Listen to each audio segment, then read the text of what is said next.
सात संगत जी, प्यार से कहना जी, धन निरंकार जी। सात संगत जी, कहा जाता है कि निरंकारी मिशन में मनुष्य का पूजा होता है, मानव का पूजा होता है। पर सात संगत जी,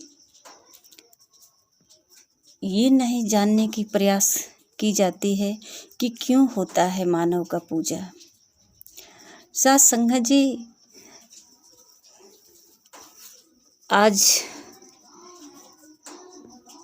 उपनिषद का जो है अध्याय 3 का पद है, इसमें भी तो यही बात बताई जा रही है। सात संगत जी, ये उपनिषद कह रहा है कि निश्चय ही ये सब पर शासन करने वाले महान प्रभु तथा अविनाशी और प्रकाश स्वरूप परम पुरुष पुरुषोत्तम पहले बताए हुए इस परम निर्मल लाभ के प्रति अर्थात अपने आनंदमय विशुद्ध स्वरूप की प्राप्ति की ओर मनुष्य के अंतःकरण को प्रेरित करते हैं। हर एक मनुष्य को ये अपनी ओर आकर्षित करते हैं, तथापि यह मूर्ख जीव सब प्रकार का सुयोग पाकर भी उनकी प्रेरणा के अनुसार उनकी प्राप्ति के लिए तत्परता से चेष्टा नहीं करता, इसी कारण मारा मारा फिरता है। सात संगत जी, ये उपनिषद कह रहा है कि परमात्मा जो है मनुष्य के अंतःकरण को प्रेरित करते हैं, हर एक मनुष्य को अपनी ओर आकर्षित करते हैं। ये जो है अविनाशी परमात्मा कह रहे हैं कि अविनाशी और प्रकाश स्वरूप परम पुरुष पुरुषोत्तम, ये जो है मनुष्य को हर तरफ से अपनी तरफ खींचते हैं। पर कह रहे हैं कि तथापि यह मूर्ख जीव, मतलब कि जो परमात्मा के तरफ ध्यान नहीं देता, परमात्मा को पाना नहीं चाहता, उसे कह रहे हैं कि मूर्ख जीव सब प्रकार का उसके संजोग जुटने से, संजोग पाने से, सहयोग इतना मिलने के बाद भी परमात्मा का उनकी प्रेरणा के अनुसार भी उनकी प्रति प्राप्ति के लिए तत्परता से चेष्टा नहीं करता, इसीलिए मारा मारा फिरता है। और सात संगत जी, यही बात आज निरंकारी मिशन में भी बताया जाता है कि जो परमात्मा को जान लेता है वो सात संगत जी अपने जीवन को सफल बना लेता है। ये मानव शरीर में रह करके भी ये मानव शरीर से परे हो जाता है। आगे कह रहे हैं सात संगत जी,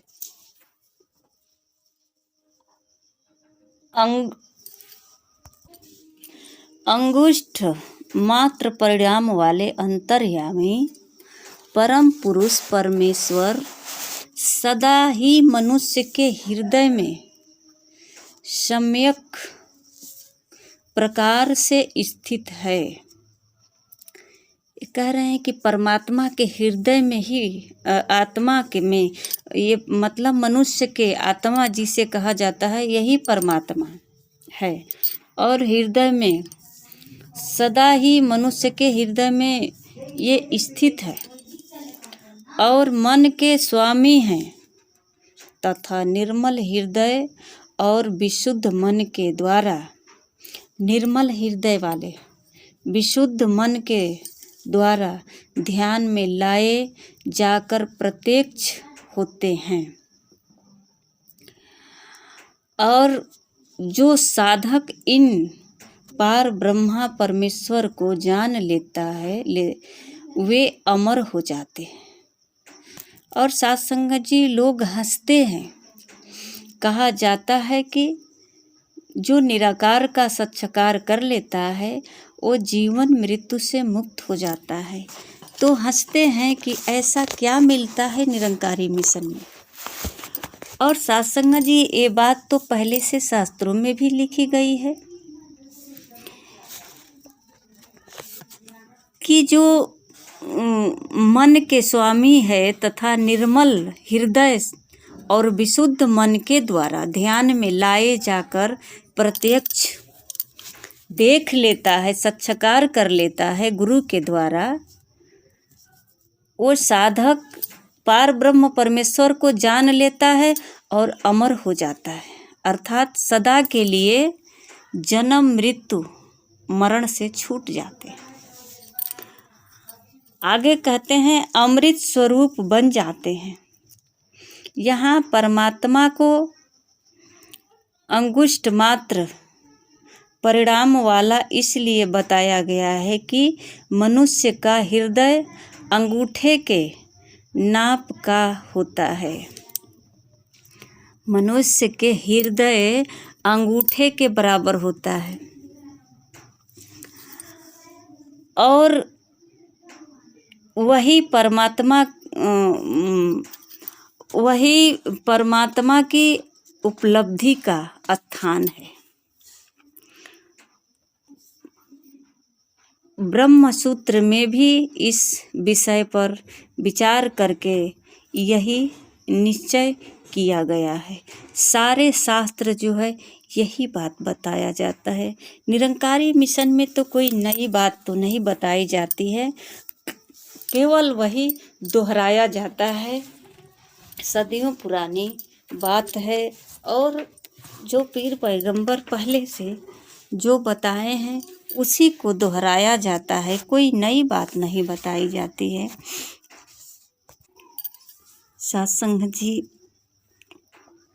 कहते हैं कि उन महापुरुष परमेश्वर के हजारों सिर, हजारों आँखें और हजारों पैर है, अर्थात सब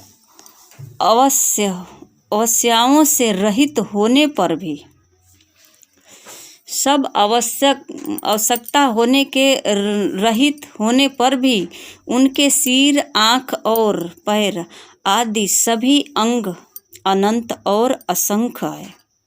वे सर्वशक्तिमान हैं, परमेश्वर हैं, समस्त जगत को सब ओर से घेर कर सर्वत्र व्याप्त हुए ही नाभि से 10 अंगुल ऊपर हृदयाकाश में स्थित हैं। वे सर्वव्यापी और महान होते हैं, होते हुए ही हृदय रूप में एक देश में स्थित है। सत्संगत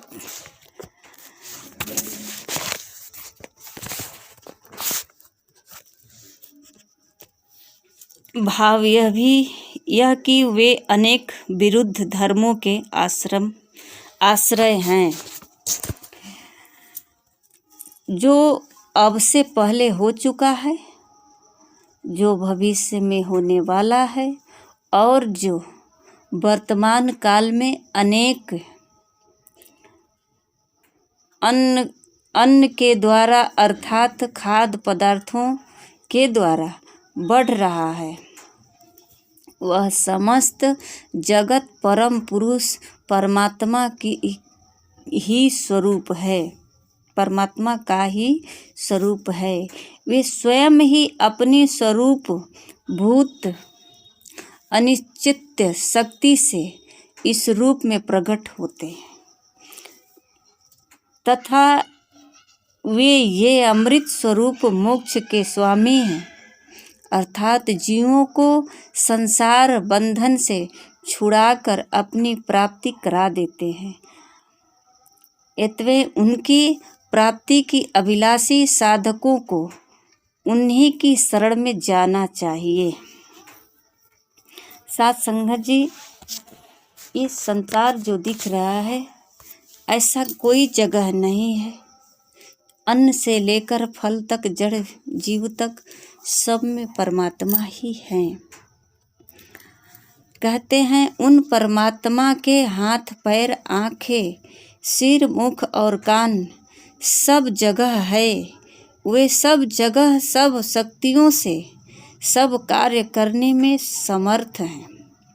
उन्होंने सभी जगह अपने भक्तों की रक्षा करने तथा उन्हें अपनी ओर खींचने के लिए हाथ बढ़ा रखा है। उनका भक्त उन्हें जहाँ चाहता है वहीं उन्हें पहुँचा हुआ पाता है। वे सब जगह सब जीवों द्वारा किए जाने वाले कर्मों को देख रहे हैं। उनका भक्त जहाँ उन्हें प्रणाम करता है सर्वत्र व्याप्त होने के कारण उनके चरण और सिर आदि अंग वहीं मौजूद रहते हैं। अपने भक्त की प्रार्थना सुनने के लिए उनके कान सर्वत्र है और अपने भक्त द्वारा अर्पण की हुई वस्तु का भोग लगाने के लिए उनका मुख भी सर्वत्र है। वे परमेश्वर इस ब्रह्मांड में सबको सब ओर से घेर कर स्थित है। इस बात पर विश्वास करके मनुष्य को उनकी सेवा में लग जाना चाहिए। साथ संगत जी, आई बात कि मनुष्य का सेवा क्यों हो रहा है। आज साथ संगत जी निरंकारी मिशन का यही कारण है कि नर सेवा नारायण पूजा, नर सेवा नारायण पूजा। और बात साथ संगत जी ये तो पहले से ही कही गई है कि विश्वास करके मनुष्य को उनकी सेवा में लग जाना चाहिए। साथ संगत जी परमात्मा सब जगह है, ऐसा कोई जगह नहीं है जहाँ परमात्मा नहीं है। परमात्मा कण-कण में है। पर साथ संगत जी ये जानकारी अपने से नहीं हो सकता है। हम इस पोथी पत्रा को पढ़ते रह जाएंगे, सारे उम्र पढ़ते रह जाएंगे, पर साथ संगत जी सब जगह कैसे देखेंगे। इसका न रंग है न रूप है, हजारों आँख है, हजारों कान है, हजारों नासिका है, नाक है, सब कुछ है। ये पूरे संसार की खुशबू ले रहे हैं, पूरे संसार को देख रहे हैं। पूरे संसार में हर जगह व्याप्त हैं, पर सत्संग जी दिखाई तो नहीं देते। हम इन पोथी पत्रों के ये हमारे लिए एक इशारा है। इन इशारों पर सत्संग जी पढ़ करके विचार कर तो सकते हैं, पर पहचानेंगे कैसे जब तक कोई पहचान न करा दे। अगर सत्संग जी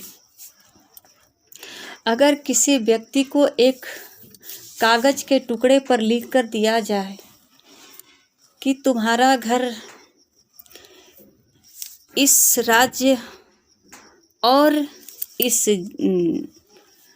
ज़िले में, इस गांव में, इस मोहल्ले में, इस गली में फलाने नाम की व्यक्ति हैं, उनके घर जाओ, जो कार्य है कर लेना। सत्संग जी सब कुछ लिख करके कागज पर तो दिया गया। अब प्रदेश देखेगा कौन सा प्रदेश में है, उस प्रदेश में जाएगा, उस पत्र को पढ़ करके प्रदेश में पहले पहुंचेगा। प्रदेश में पहुंचकर सत्संग जी जिले का भी पता लगाएगा कि वो कौन सा ज़िला है। जब ज़िले में पहुंचेगा तो गांव का पता लगाएगा कि कौन सा ज़िला है। जब ज़िले का गांव का पता लग गया तो अब मोहल्ले का पता लगाएगा, कौन सा मोहल्ला है, कौन सा पट्टी है। तो सत्संग जी अगर गांव का देहाती एरिया है तब तो मोहल्ले से पता चल जाएगा, पर सत्संग जी शहरों में तो मकानों का भी नंबर लगा होता है गली नंबर होता है, मकान नंबर होता है, और मकान नंबर ही नहीं बल्कि कमरे नंबर भी होता है। तो साथ संगत जी, हम उस नंबर के आधार पे पहुँचेंगे, उस व्यक्ति जो नाम लिखा है उस नाम से मिलेंगे, तब जा कर के साथ संगत जी हमारा पहुँच होगा। अभी तो पहुँचे हैं, उस व्यक्ति से मिले हैं, उस स्थान पर पहुँचे हैं, अगर उसको पढ़ कर के हम अपने जेब में रख लेंगे तो फिर साथ संगत जी कैसे मुलाकात होगी। जानकारी तो हो गई कि इस राज्य में, इस ज़िले में, इस गांव में, इस गली में, इस घर में फलाने फलाने नाम के हैं, हमारा रिश्तेदार हैं, हमारे अपने हैं, सगे संबंधी हैं। पर अगर इसको सब कुछ पढ़ने के बाद भी हम फिर झोले में रख देंगे, अलमारी में रख देंगे, जेब में रख कर घूमेंगे, तो पहुँच तो नहीं पाएंगे ना। तो वहाँ पहुँचना है साथ संगत जी। जब वहाँ पहुँचेंगे, उस व्यक्ति से मुलाकात होगी, बात होगी, जो कार्य है वो करेंगे। साथ संगत जी, आज जो है इस पता को बताने वाले सतगुरु माता सुदीक्षा जी महाराज हैं, जो साफ शब्दों में बता रहे हैं कि आपको कहाँ जाना है। आप आए तो थे, अब जाना भी है। इस बात की जानकारी सबको है कि जो संसार में आया है उसे जाना भी है। कहाँ जाना है ये नहीं पता। लोग कहते हैं कि परमात्मा के पास जाना है, पर परमात्मा का घर कहाँ है? परमात्मा का पता सिर्फ परमात्मा जानकारी है। द्वापर में कृष्ण थे, कृष्ण की जानकारी है। त्रेता में राम, राम की जानकारी है। सारे जो है इतिहास से, हम शास्त्रों से पढ़ करके जानकारी रखे हैं, पर उनका घर कहाँ है, कैसे जाएंगे ये नहीं पता है। कैसा है मिलेंगे तो। अब त्रेता में तो राम के रूप में धनुष बाण लेकर थे, अब फिर द्वापर में कृष्ण बनकर मुरली बजाते चक्र लेकर के, फिर कैसे पहचान होगा। ये तो अपना रूप बदलते रहते हैं। कोई रूप ऐसा निर्धारित हो, कोई पहचान करा दे जिस रूप से हमको मुलाकात हो जाए। साथ संगत जी, सतगुरु ही बता सकता है।